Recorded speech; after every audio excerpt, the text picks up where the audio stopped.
வணக்கம் நண்பர்களே. இப்போதான் சிவகார்த்திகேயனோட படம் பராசக்தியை படத்தை பார்த்துட்டு வெளியே நிற்கிறேன். வெளியே ஒரு ரூம்குள்ளே ஒரு ரிவ்யூ கொடுக்கலான்னு வந்தேன், வீடியோ எடுக்கலான்ட்டு. படம் பார்த்தீங்கன்னா செம்ம லேகாக இருக்குது. நம்ம சுதா கொங்கரா பார்த்தீங்கன்னா வேற லெவலில் எடுப்பாங்கன்னு நினச்சோம் படம். ஆனால் இந்த அளவுக்கு மோசமாக எடுத்திருப்பாங்கன்னு நினச்சிக்கிற பார்க்கல. ஆனால் இருந்தாலையும் பார்த்தீங்கன்னா அந்த காலத்தில் இந்தியை நம்ம தமிழ்நாட்டுக்குள்ளே எப்படி திணிக்கணுன்றதை பற்றி தான் எடுத்திருக்காங்க. ஓரளவுக்கு ஓகேன்னு தான் சொல்லலாம். ஆனால் இருந்தாலையும் நம்ம சொல்லிக்கிற அளவுக்கு படம் இல்லை, ரொம்ப போரிங்காக போகுது. ஏதோ ஒரு சீனில் பார்த்தீங்கன்னா நம்ம ஜெயம் ரவி வர்றது வில்லதான் வேற லெவலில் இருக்குது. அது மட்டும் பயங்கரமாக இருக்குது. சிவகார்த்திகேயனை அந்த அளவுக்கு சொல்கிற மாதிரி இல்லைங்க. சும்மா ஒரு மாதிரியாக எப்படி சொல்கிறது, ஒரு போரிங்காக தான் போகுது. நீங்கள் போய் பாருங்கள் படத்தை, உங்களுக்கு நல்லா தெரியும். இந்த ட்ரெயின் சீனு, இந்த ட்ரெயினுக்குள்ளே நம்ம ஸ்ரீலீலான்னு நினைக்கிறேன் பேர். அவங்க ஸ்ரீலீலா தான். அவங்க கூட ரொமான்ஸின்னு அதெல்லாம் கொஞ்சம் ஏதோ ஒரு அளவுக்கு ஓகேவா இருக்கு. ஆனால் அவங்க நினைச்சதே சாதிச்சிட்டாங்க.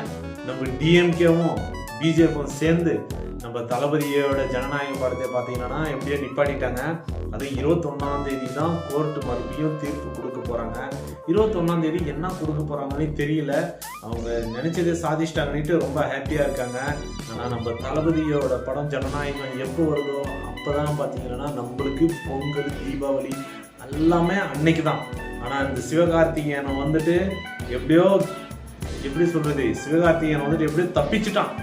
இப்பதான் நம்ம தளபதி ரசிகர் ஒரு கொலை வெளியா இருக்காங்க. ஏன்னு தெரியுமா, சிவகார்த்திகேயன் படத்துல பாத்தீங்கன்னா நிறைய வன்முறை இருக்கு. நிறைய, அதுவும் இந்தியா தமிழ்நாட்டுக்குள்ள திணிக்கிறது எப்படி என்னன்றது ரொம்ப வன்முறை இருக்கு. ஆனா அந்த படத்துக்கு சென்சார் சர்டிபிகேட், யூஏ சர்டிபிகேட் கொடுத்துட்டாங்க.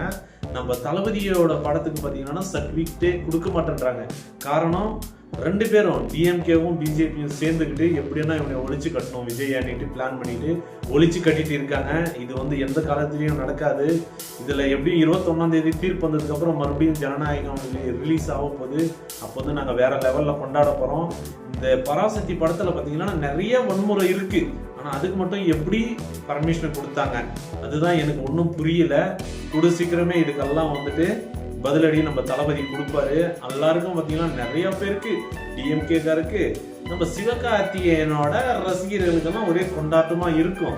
ஆனா இருந்தாலும் தளபதியோட படம் வந்ததுக்கு அப்புறம் அதோட ரியாக்ஷன் எப்படி இருக்குன்றதை நீங்க பார்க்க போறீங்க, எந்த அளவுக்கு செலிப்ரேஷன் பண்ண போறோம்ன்றது.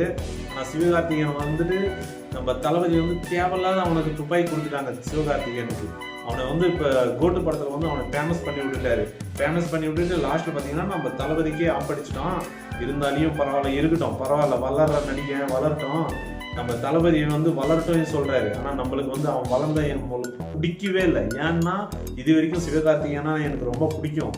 எப்போ நம்ம தளபதிக்கு போட்டியா வரானோ, எப்போ டிஎம்கே கூட சேர்ந்து சன் டிவில மறுபடியும் பார்த்தீங்கன்னா ஆடியோ லஞ்சில் அண்ணன் தம்பி படமா, எங்கடா அண்ணன் தம்பி படம், அண்ணன் படம் 9ஆம் தேதி பார்க்கணுமா, தம்பி படம் 10ஆம் தேதி பார்க்கணுமா, 14ஆம் தேதி எதுக்குடா 10ஆம் தேதி வந்த, எதுக்கு வந்த, ஏன் அண்ணன் கூட மோத இருக்குதா, இதுதான் அண்ணன் தம்பி படமா, 14ஆம் தேதி வரனால 14ஆம் தேதி வர வேண்டியது தானே, டிஎம்கே கூட சேர்ந்து நீ 10ஆம் தேதி எதுக்கு வந்த, ஏன் நீ சொன்னா கேட்க மாட்டாங்களா, ப்ரொடியூசர் கேட்க மாட்டாங்களா, இவங்க ரெட் ஜெயின்ட்ல அவங்க கண்டிப்பா கேட்க மாட்டாங்க. ஏன்னா அவங்க இதை கேட்பாங்க, நீ பேசியிருந்தா கண்டிப்பா அவங்க கிட்ட முயற்சி பண்ணிருக்கலாம். இல்ல நம்ம தளபதியோட படம் எங்க அண்ணனோட படம் வருது, லாஸ்ட் படம், ஃபர்ஸ்ட் எங்க அண்ணனோட படம் 9ஆம் தேதி ரிலீஸ் ஆகட்டும், நாங்க 14ஆம் தேதியே சொன்ன டேட்லயே வந்துடணும் அப்படின்னு நீ சொல்லிருக்கலாம். நீ ஏன் சொல்லல, போறாம நீ அவங்க கூட சேர்ந்துட்ட, எப்படின்னா தளபதியோட மிஞ்சி நான் வசூல் ஆகுறேன் அப்படின்னு நீ பேர் வாங்கணும்னு உனக்கு போறாம, அதுவும் ரெட் ஜெயிண்ட் கிட்ட நீ படத்தை கொடுத்துருக்க. எதுக்காக கொடுத்த, ஏன்னா அவங்க கிட்ட பாதி தியேட்டர் ரெட் ஜெயிண்ட் கிட்ட இருக்கு.